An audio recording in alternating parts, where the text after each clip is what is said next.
નમસ્કાર, મંતવ્ય ન્યૂઝમાં આપનું સ્વાગત છે. ઇન્ડિયા એટ 9 સાથે હું છું હિનલ. ભારતના વડાપ્રધાન નરેન્દ્ર મોદી બ્રુનેઈ અને સિંગાપુરની વિદેશ યાત્રા પર છે. બ્રુનેઈ પછી પીએમ મોદી સિંગાપુર પહોંચ્યા હતા, જ્યાં પીએમ મોદીનું સિંગાપુરમાં સ્વાગત કરવામાં આવ્યું હતું. ત્યારે આ દરમિયાન પીએમ મોદી મહારાષ્ટ્રીયન ધૂન પર ઢોલ વગાડતા જોવા મળ્યા હતા.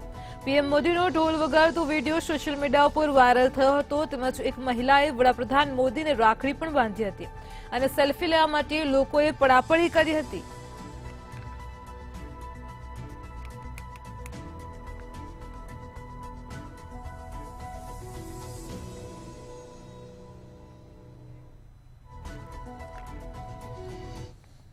વિધાનસભાની ચૂંટણી લડવાની વાતો વચ્ચે કુસ્તીબાજુ વિનેશ ફોગાટ અને બજરંગ પુનિયા બુધવારે કોંગ્રેસ નેતા રાહુલ ગાંધીને મળ્યા હતા. વિનેશ ફોગાટ વચનના કારણે પેરિસ ઓલિમ્પિકમાં મેડલ ચૂકી ગઈ હતી. જ્યારે તે ભારત પરત આવી ત્યારે હરિયાણા કોંગ્રેસના નેતા દીપેન્દ્ર હુડ્ડા પર તેને મળવા આવ્યા હતા. ત્યારથી તેમના રાજકારણમાં પ્રવેશની ચર્ચાઓ તેજ થઈ ગઈ છે.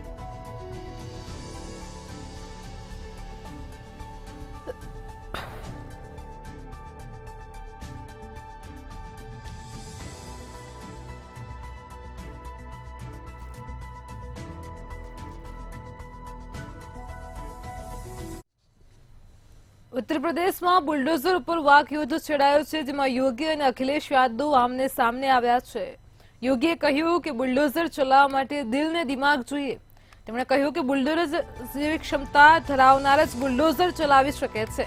સીએમ યોગીએ બુલડોઝર પર આ નિવેદન એવા સમયે આપ્યું છે જ્યારે થોડા દિવસ પહેલા જ સુપ્રીમ કોર્ટે બુલડોઝરની કાર્યવાહી પર કડક ટિપ્પણી કરી હતી. કોર્ટે બુલડોઝરની કાર્યવાહીને ખોટી ગણાવી હતી. હવે સવાલ એ છે કે બુલડોઝરને લઈને સીએમ યોગીએ આ નિવેદન કેમ આપ્યું? આ નિવેદન ઉપર અખિલેશ યાદવે કહ્યું, લખનૌમાં પાર્ટી કાર્યકર્તાઓ સાથેની બેઠકમાં 2027થી વિધાનસભા ચૂંટણીમાં સત્તારૂઢ ભારતીય જનતા પાર્ટીનો સફાયો થઈ જશે અને રાજ્યમાં સમાજવાદી સરકાર બનતાની સાથે જ સમગ્ર રાજ્યમાં બુલડોઝર ફરશે.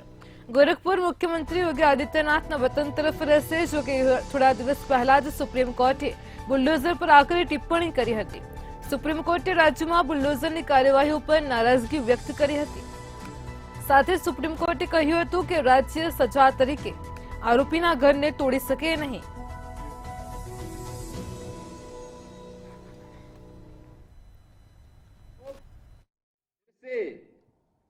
अपना रंग और रोगन बदल करके फिर नए रूप में आपके सामने प्रदेश की जनता को गुमराह करने के लिए फिर से आना चाहते हैं.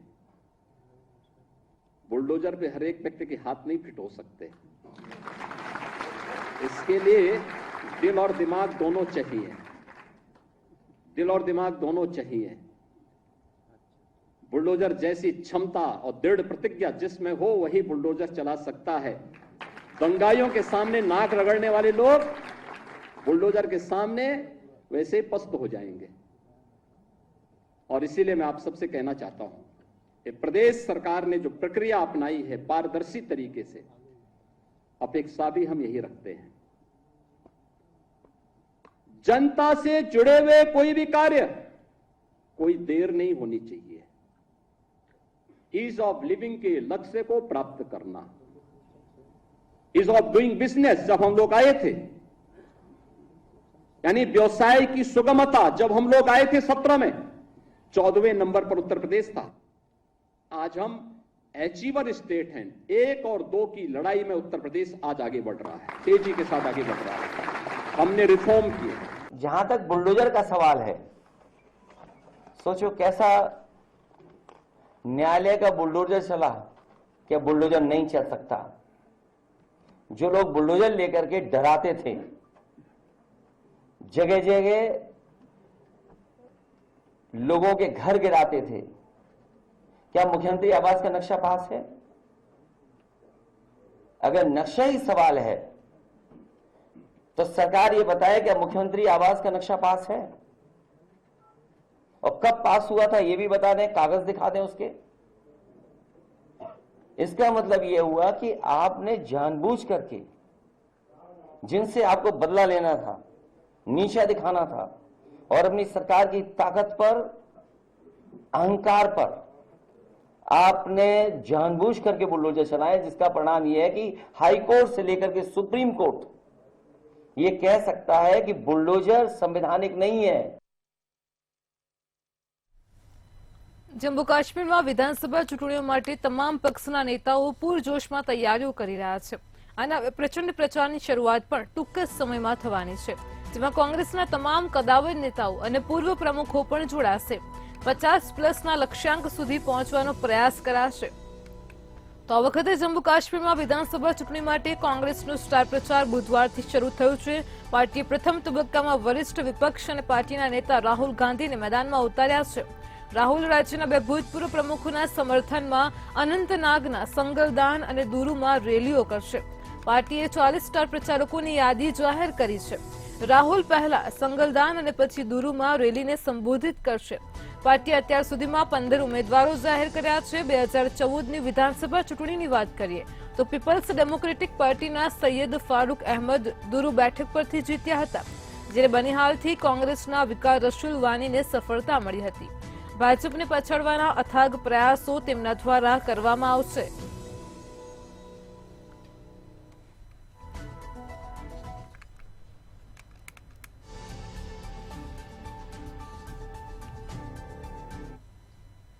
જમ્મુ કાશ્મીર અને હરિયાણામાં વિધાનસભાની ચૂંટણી આગામી થોડાક જ દિવસોમાં યોજાવા જઈ રહી છે। ઉપરાંત વર્ષના અંતે મહારાષ્ટ્ર અને ઝારખંડમાં પણ વિધાનસભા ચૂંટણી યોજાવાની છે, ત્યારે જમ્મુ કાશ્મીરમાં આંતરિક અસંતોષનો સામનો કરી રહેલા ભાજપે અન્ય રાજ્યોની ચૂંટણીમાં સારું પ્રદર્શન કરવા માટેની તૈયારીઓ શરૂ કરી દીધી છે।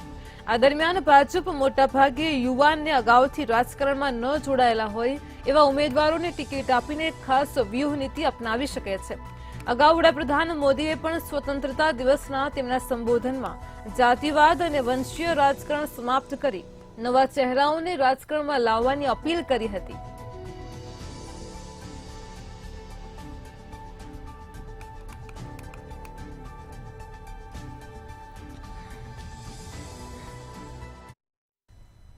હરિયાણામાં વિધાનસભા ચૂંટણી નજીક આવી રહી છે, જેને લઈને તમામ પક્ષો તૈયારી કરી રહ્યા છે। તેમાં ચૂંટણી પહેલા કોંગ્રેસ અને આમ આદમી પાર્ટી વચ્ચે ગઠબંધનને લઈને રાજકીય હલચલ તેજ થઈ છે। હરિયાણા ચૂંટણી સાથે લડવા અંગે રાહુલ ગાંધીની ઓફર પર આમ આદમી પાર્ટીના વરિષ્ઠ નેતા સંજય સિંહે ગઈકાલે જ મોટું નિવેદન આપ્યું હતું, પરંતુ આજે કોંગ્રેસના એક વરિષ્ઠ નેતા સંબંધિત જે ગઠબંધન છે તેના અંગે કોંગ્રેસને પણ સલાહ આપી છે। તો કોંગ્રેસના વરિષ્ઠ નેતા પ્રતાપસિંહ બાજવાએ કહ્યું છે કે હરિયાણામાં આમ આદમી પાર્ટી સાથે કોંગ્રેસનું ગઠબંધન ન થવું જોઈએ। કોંગ્રેસ આમ આદમી પાર્ટીની જેટલી દૂર રહેશે એટલું જ તેના માટે સારું છે। બંને પક્ષના નેતાઓ પોતપોતાના પક્ષને ગઠબંધનના ફાયદા અને નુકસાન ગણાવી રહ્યા છે।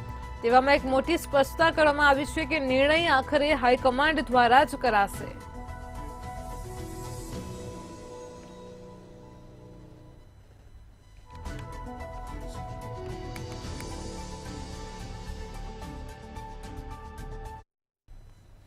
મહારાષ્ટ્રમાં થોડા મહિના પછી વિધાનસભાની ચૂંટણી યોજાવા જઈ રહી છે અને ત્યારે ચૂંટણી પહેલા રાજ્યનું રાજકારણ ગરમાતું જોવા મળી રહ્યું છે।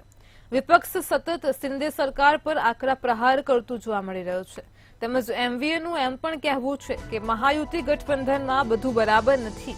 આ વચ્ચે એનસીપીના પ્રમુખ અને મહારાષ્ટ્રના પૂર્વ મુખ્યમંત્રી શરદ પવારે વિપક્ષના સીએમ ફેઝને લઈને સ્પષ્ટતા કરી છે। શરદ પવારે કહ્યું કે રાજ્યમાં વિધાનસભા ચૂંટણી પહેલા મહાવિકાસ અઘાડીએ મુખ્યમંત્રી પદનો ચહેરો જાહેર કરવાની કોઈ જરૂર નથી। એનસીપીના અધ્યક્ષ શરદ પવારે કહ્યું કે મુખ્યમંત્રી કોણ બનશે તેનો નિર્ણય ચૂંટણી પરિણામ પછી જ કરી શકાય છે।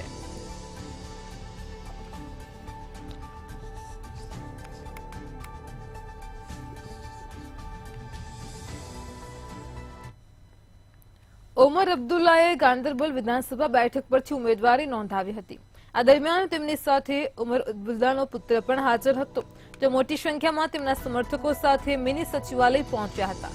આ દરમિયાન ઉમર અબ્દુલ્લાએ પોતાના માથા પરથી ટોપી હટાવીને લોકો પાસે વોટ માંગ્યા અને કહ્યું કે મારું સન્માન તમારા હાથમાં છે।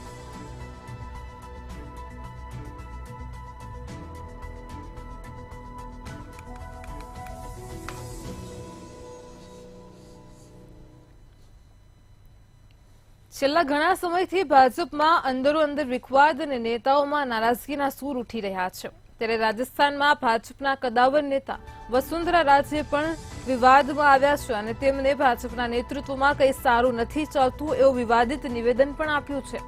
વાત જાણે એમ છે કે રાજસ્થાનમાં એક ભવ્ય અભિનંદન સમારોહ યોજાયો હતો. અભિનંદન સમારોહ દરમિયાન પોતાના સંબોધનમાં વસુંધરા રાજે કહ્યું કે ઓમ માથુર ભલે ગમે એટલી ઊંચાઈએ પહોંચી ગયા, પરંતુ તેના પગ હંમેશા જમીન પર રહે છે. તેથી તેમના ચાહકો પણ અસંખ્ય છે. નહીતર ઘણા લોકોને પિત્તળની લવિંગ મળી જાય છે. તે પોતાને શાહુકાર સમજી લે છે. રાજ્ય કાર્યક્રમ દરમિયાન કહ્યું કે વડાપ્રધાનના નજીકના વ્યક્તિ માથુર ઉપરથી ગરમ અને અંદરથી નરમ છે. તેમણે છત્તીસગઢમાં કમળ ખીલવીને અશક્યને શક્ય કરી બતાવ્યું છે. વિપક્ષ કંઈ પણ કહે, રાજ્યપાલ રબર સ્ટેમ્પ નથી.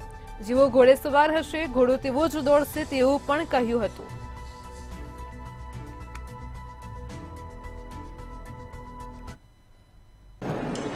ऐसे लोग बहुत सारे हैं, ऐसे लोग बहुत सारे भाई साहब जिन्हें पिता की नौक कहीं मिल जाती है ना, तो वो अपने आप को शराब मारने लगे। आपने भी सीख लेनी चाहिए। और मैं आज ये कहना चाहूंगी कि चाहत बेशक आसमां छूने की रखो, चाहत बेशक आसमां छूने की रखो, लेकिन पाँव हमेशा धरती पर हो। ये सबसे बड़ी बात है और ये आपने किया है, इसलिए सब लोग यहाँ बैठे हुए हैं, सब लोग आपसे मिलते हैं, सब लोग आप। और वो सही कह रहे थे कौन कि खर्चा छोटा स्टेज पर खर्चा सबसे बड़ा होगा, ऐसा बात सही है बहुत सुंदर जगह।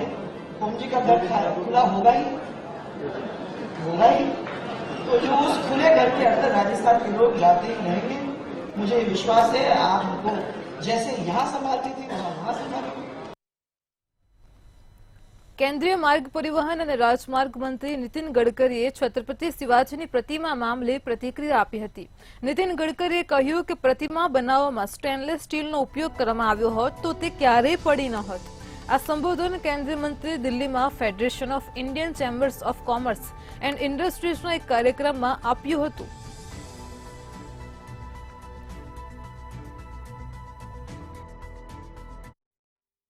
उसमें स्टेनलेस स्टील का ही उपयोग करना चाहिए, क्योंकि मुझे मालूम है मैं जब मुंबई में 55 फ्लाईओवर बना रहा था तो एक व्यक्ति ने मुझे मूर्ख बनाया था.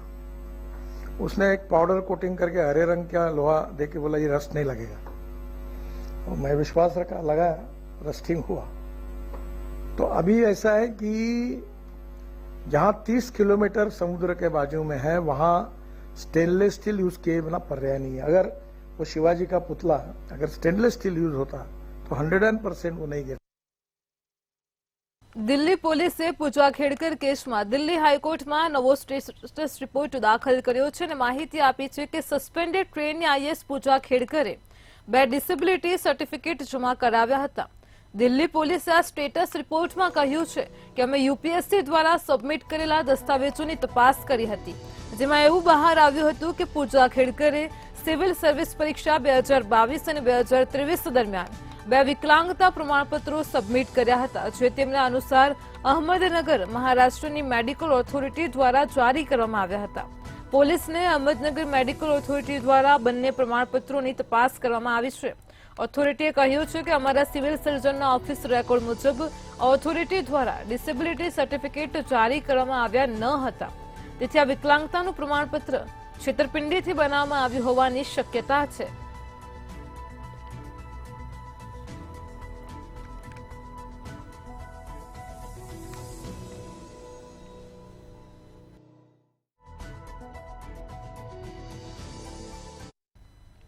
ઉત્તર પ્રદેશના બહરાઇચ જિલ્લાના ગામડાઓમાં માનવભક્ષી વરુઓનો આતંક દરરોજ વધી રહ્યો છે. માનવ લોહી ચાખ્યા પછી વરુઓ પહેલા કરતા વધુ ખતરનાક બની ગયા છે. છેલ્લા 52 દિવસથી માનવભક્ષી વરુઓએ બહરાઇચના લગભગ 35 ગામમાં આતંક મચાવ્યો છે, તેમજ 10 લોકોનો જીવ પણ લઈ ચૂક્યા છે. અત્યાર સુધીમાં 4 વરુ પકડાયા છે અને બાકીનાની શોધખોળ ચાલુ છે. હવે છેલ્લા 1 મહિનાથી બહરાઇચના મસ્તી વિસ્તારમાં આતંક મચાવનારા વરુઓનો છુટકારો મેળવવા અંતિમ કાર્યવાહી શરૂ કરવામાં આવી છે, જેના માટે 2 રેન્જર્સ સહિત 10 સભ્યોની ટીમ બનાવવામાં આવી છે. જો તેને પકડવા મુશ્કેલ બને છે તો તેમને મારી નાખવાના આદેશ પણ આપવામાં આવ્યા છે. જોકે પહેલા વરુઓને શાંત પાડીને કાબુમાં લેવાનો પ્રયાસ કરાશે અને જો તેઓ શાંત નહીં થાય તો તેમને મારી નાખવાના આદેશ પણ આપવામાં આવ્યા છે.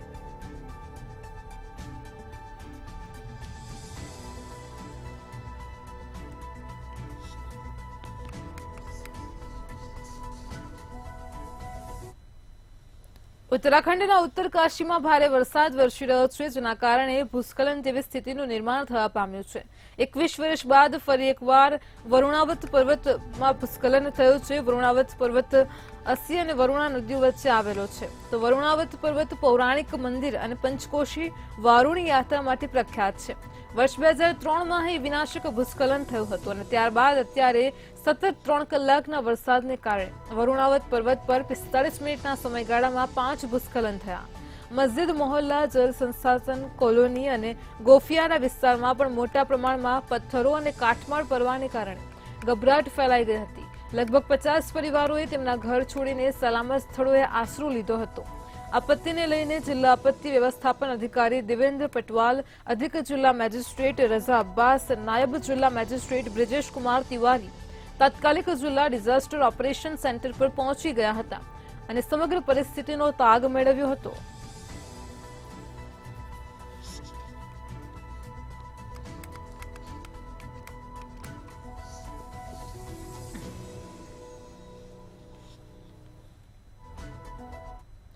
બિહારના છપરામાં એક મોટો અકસ્માત થયો છે. ઈશપુરમાં મહાવીર મેળામાં ઓર્કેસ્ટ્રા નિહાળતી વખતે ટીનની છત તૂટી પડતા જ સેંકડો લોકો ઘાયલ થયા છે. આ ઘટનાનો વિડીયો સોશિયલ મીડિયા પર વાયરલ થઈ રહ્યો છે.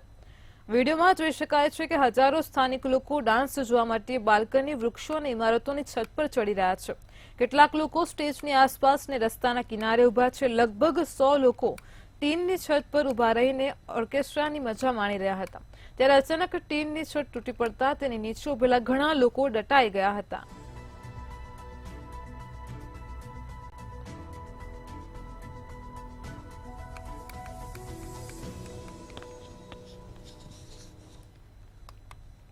ઉત્તર કોરિયાના તાનાશાહ કિમ જોંગ ઉને દેશના 30 અધિકારીઓને મોતની સજા સંભળાવી છે. અધિકારીઓને ઉત્તર કોરિયામાં આવેલા પૂરનો સામનો કરવામાં નિષ્ફળ રહેવા બદલ સજા કરવામાં આવી છે.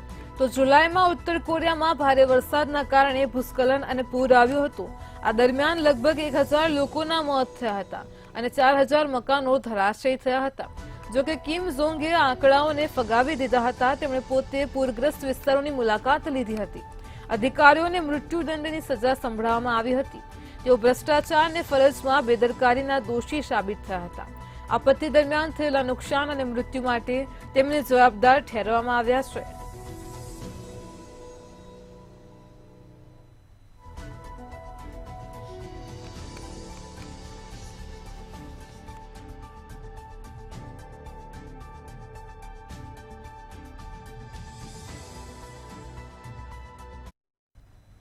ભરૂચના આમોદમાં ભીમપુરા ગામે સાપ કરડવાથી બાળકનું મોત થયું હતું. સાપ કરડ્યા બાદ બાળકને ભુવા પાસે લઈ જવામાં આવ્યો હતો, જેના કારણે તેને સમયસર સારવાર ન મળતા બાળક મોતને ભેટ્યો હતો.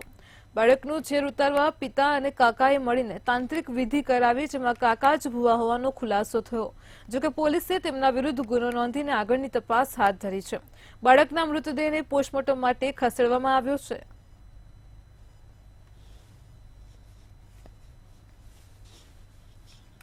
ગામના તરુણ અરુણભાઈ કાંતિભાઈ રાઠોડ ઉંમર 11 કે જેઓ તેમના ઘર રાત્રિના સમયે લગભગ 10:30 વાગ્યાની આસપાસ તેમના ઘરના વાડાની પાછળના ભાગે બાથરૂમ કરવા માટે ગયેલા હતા. એ દરમિયાન કોઈ ઝેરી જાનવર એમને કરેલું હતું, જેની જાણ એના પિતા તેમના ઘરના સભ્યને થતાં એમના પિતા તેમને લઈ અને ગામમાં જે ભાતીજી મહારાજનું મંદિર છે ત્યાં લઈ ગયેલા હતા અને ત્યાં એમના જે ભુવા તરીકે તેમના સગાભાઈ સંજયભાઈ રાઠોડ હતા, જેઓ બંને એમને ઝેરી જાનવર કરેલો હોય એની ઝેર ઉતારવાની તાંત્રિક વિધિ કરેલી હતી.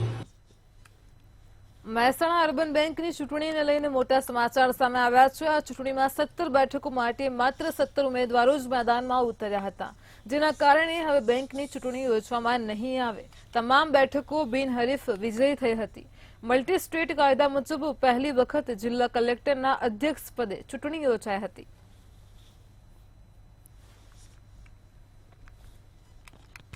તો તમામ અમારા રાજકીય આગેવાનો પણ આમાં સમાધાનમાં રસ લીધેલો અને મેં આજે બપોરે આ લોકોની પાસે ચર્ચા કરી અને બધાના ભાવ મનના જોઈને મેં થયું કે સમાધાન થયું છે. તો ખરેખર સૌથી વધારે અભિનંદન એમને આપું છું કે જે લોકોએ ફોર્મ પરત ખેંચ્યા છે એમને મારા અભિનંદન છે. અને બાકીની ટીમ જે આજે બિનહરીફ થઈ છે એમને પણ અભિનંદન આપું છું. અને બંનેની ટીમના ત્રણેય ટીમ કહીએ તો ત્રણેય ટીમના આગેવાનો જે ટીમ લીડર છે એમને અભિનંદન આપું છું. અને સાથે સમાજમાં પણ વિશ્વાસ ના થાય એ રીતે હરિભાઈ સાહેબે જે વાત કરી સાથે સાથે બીજા રાજકીય અમારા આગેવાનોએ પણ એમનો પ્રયત્ન હતો. અમે બધા જે ઉમેદવારો હતા પણ એમની પણ ઈચ્છા હતી આ ચૂંટણી થવાથી બધા વિખવાદો થશે અને બેંકનું ભવિષ્યમાં અહિત પણ થાય. એ બધું ધ્યાનમાં રાખી અમે બધાએ સાથે બેસીને અમે લેટગો કરીને પણ આ સમાધાનનો પ્રયત્ન કર્યો છે અને સમાધાન થયું છે એનો અમને બહુ આનંદ છે. કારણ કે સંસ્થા મહાન છે. સંસ્થા સામે આવી સંસ્થા દરેક માટે નાનાથી મોટા માણસને ઉપયોગી હોય એવી પારસમણી જેવી સંસ્થાને કંઈક ઉછળે, કંઈક તો ફાઇનાન્શિયલ ઇન્સ્ટિટ્યૂટ એવા છે કંઈક ચિંગારી થાય તો એનું પરિણામ જુદું આવે. એટલે એ આ સમરસ થઈ એનો ખરેખર દરેકને આનંદ છે. દરેકે સંસ્થાનું હિત જોયું. 97 ઉમેદવારોમાં અમારી મેઇન 2 પેનલો હતી એના એ બધા ઉમેદવારો જે હતા ઉભા રહ્યા હતા દરેકે સંસ્થાનું હિત જોયું. સંસ્થા મહાન છે એટલે દરેકે કહ્યું કે તમારે નહીં રહેવાનું. તે સ્વેચ્છાએ બધા ખસી ગયા અમારી બંને પેનલમાં. બીજા જે ઉમેદવાર હતો એ ખરેખર એ પણ અભિનંદનને પાત્ર છે. જેટલા ઉમેદવારો જોઈએ છે એટલા સિવાયના બાકી બધા પાછું ખેંચા એટલે જે 17 ઉમેદવારો બિનહરીફ ચૂંટાયા છે તો એ બધાને બિનહરીફ ચૂંટાયેલા જાહેર કરું છું. અને મલ્ટી સ્ટેટ કોઓપરેટિવની અંતર્ગત આ પ્રથમ વખત રિટર્નિંગ ઓફિસર તરીકે જિલ્લા વહીવટી તંત્રનું અધિકારીઓની સમક્ષ આ ચૂંટણી થઈ છે. પાટણ જિલ્લા કોંગ્રેસ દ્વારા સરકારને ખેડૂતોને થયેલ પાકનું નુકસાન અને જમીન ધોવાણનો તાત્કાલિક સર્વે કરાવી ખેડૂતોને યોગ્ય વળતર આપવામાં આવે તેવી માંગ કરી હતી. અને સરકારે ખેડૂતોને વળતર અંગેની જે જાહેરાત કરી હતી તે ખૂબ જ ઓછી હોવાથી વળતરની રકમ વધારવા અને ખેડૂતોના ખેતરોનો સાચો સર્વે કરાવવા પણ પાટણ જિલ્લા કોંગ્રેસના પ્રમુખ ગેમરભાઈ દેસાઈની આગેવાની હેઠળ કલેક્ટરને આવેદનપત્ર પાઠવી માંગ કરવામાં આવી હતી.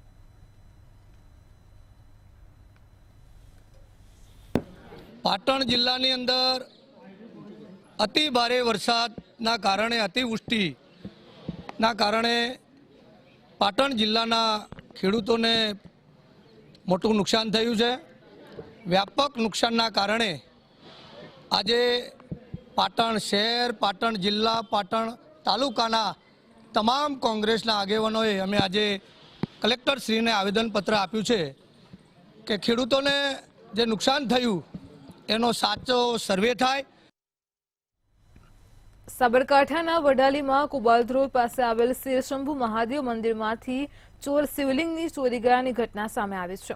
આ ઘટના સાથોસાથ ભક્તજનોમાં પણ રોષ ફેલાયો છે. જો કે આ મામલે સ્થાનિકો દ્વારા પોલીસને જાણ કરવામાં આવી હતી. પોલીસે સમગ્ર મામલે તપાસ હાથ ધરી છે. ચોર ઇસમો મોટાભાગે મંદિરમાં ચોરી કરે તો દાગીના સહિત મુંગટ, છત્તર જેવી ચીજવસ્તુઓની ચોરી કરતા હોય છે. પરંતુ કુબાદરોલ ગામે ચોરોએ શિવલિંગની ચોરી કરી છે. અમે અમારા ગામના મહાદેવ જે શિરશંભુ મહાદેવ જે આવેલા છે તેમની સેવા કરવા સવારના 6:45 વાગે આવેલો અને 6:45 વાગે મેં મંદિરના દ્વાર બંધ હતા અને એની અંદર શેષનાગ સાઈડમાં મૂકી અને શિવલિંગ ચોરીને લઈ ગયેલા. ત્યાં મંદિરની અંદર સવારે 6:45 વાગે પૂજારી અહીંયા આવેલા હતા પૂજા કરવા માટે અને દરવાજો ખોલતા જોયું તો અંદરથી શિવલિંગ ગાયબ થઈ ગયેલું છે. કોઈ તાંત્રિક લઈ ગયો છે કે કોઈ ચોર લઈ ગયા છે એની કોઈ જાણ અમને થઈ નથી હજી સુધી. અમે પોલીસ સ્ટેશન પણ જાણ કરેલી છે. સવારે 3જી તારીખે પૂજા કરવા માટે આવેલો અને એ પૂજા દરમિયાન એને શિવલિંગ ના દેખવાનું એટલે એને અમને ગામમાં જાણ કરી. અંદર નાગ અને એવું હતું બધું પણ એ બધું સલામત છે, બીજી કોઈ વસ્તુ લીધેલી નથી. તો આ શિવલિંગ શા માટે ઉઠાવ્યું અને કેને ઉઠાવ્યું? માનની વિકૃતિ વાળો માણસ, કોઈ જાણબેદું માણસ કેને ઉઠાવ્યું અમને માલુમ નથી. વર્ષ 2015માં દિશા એપીએમસીના તત્કાલીન ચેરમેન ગોવાભાઈ દેસાઈ પર નાણાકીય ગેરરીતિ અને જમીન ખરીદીમાં આચરવામાં આવેલી ગેરરીતિને પગલે 4 કરોડ 11 લાખ કરતા વધારેની રકમ વસૂલવા માટે હાઈકોર્ટ દ્વારા હુકમ કરવામાં આવ્યો હતો. આ હુકમને પગલે ગોવાભાઈ દેસાઈએ સુપ્રીમ કોર્ટમાં પિટિશન દાખલ કરી હતી, જે પિટિશનને સુપ્રીમ કોર્ટે ફગાવી દીધી છે અને હાઈકોર્ટનો હુકમ માન્ય રાખતા જ ગોવાભાઈ દેસાઈની ચિંતા વધી ગઈ છે.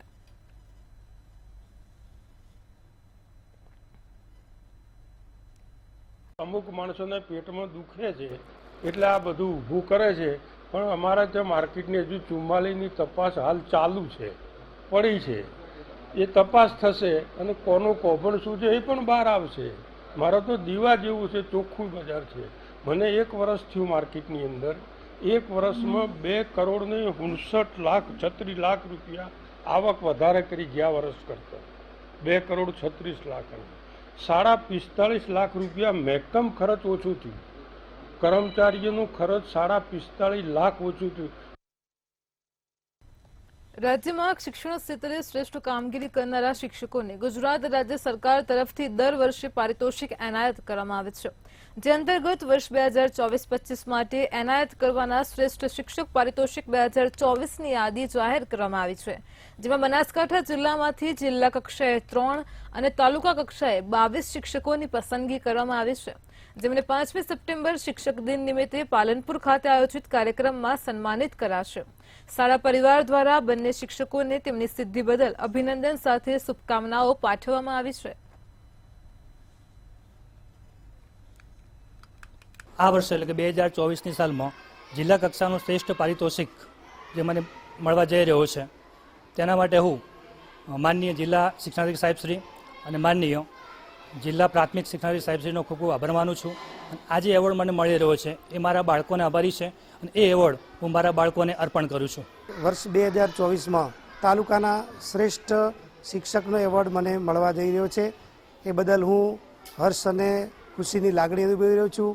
મારા બાળકોના આશીર્વાદથી મને આ એવોર્ડ મળી રહ્યો છે.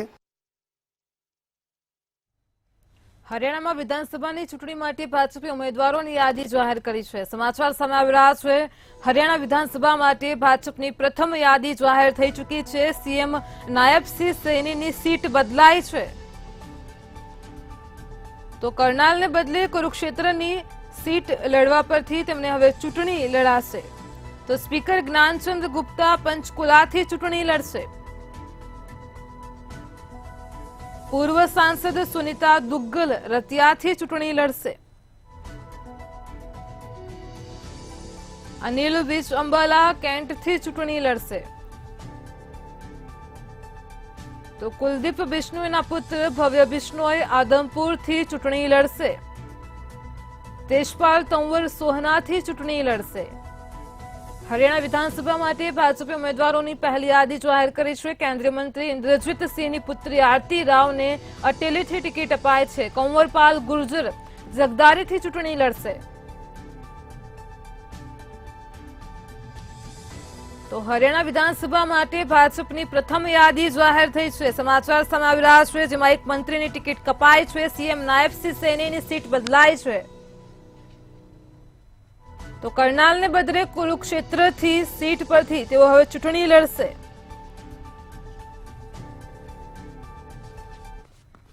ઇન્ડિયા એટ 9 માં હાલ આટલું જ. મંતવ્ય ન્યૂઝ પર આગળ નિહાળો મારો અવાજ. નમસ્કાર.